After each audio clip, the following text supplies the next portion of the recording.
Hi, it's Lori from RecipeGirl.com, and today I'm going to show you how to make my French toast casserole. This is a family favorite that has been around a long time. My mom actually gave me the recipe on an old recipe card, so you know that those are the best recipes. So here's how you make the recipe.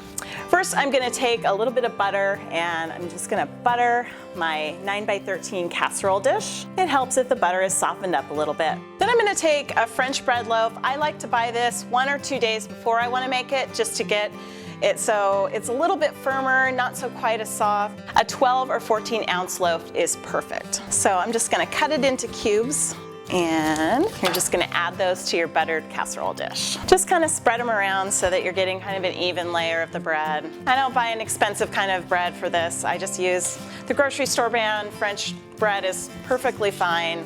The flavor is going to come from everything else in the casserole.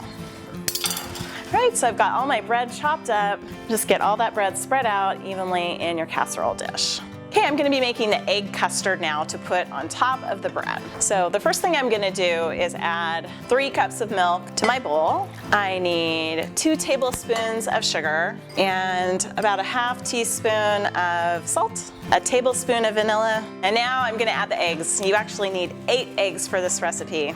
That is going to make this casserole rich and delicious. Then I'm just going to take my whisk and whisk it all together.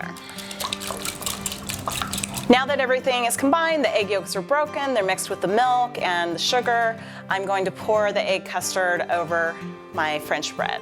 As you pour, just make sure that you're pouring all the way across the casserole, covering all the bread in a nice even layer. You want that bread to soak up as much of that egg custard as you can.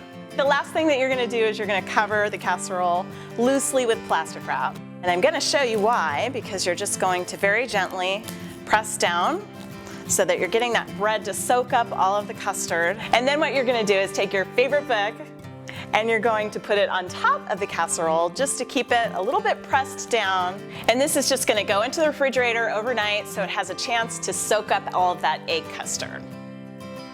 Okay, so I've just taken this out of the refrigerator. It has been refrigerating overnight, and the bread has had a chance to get really soaked up by that egg custard mixture.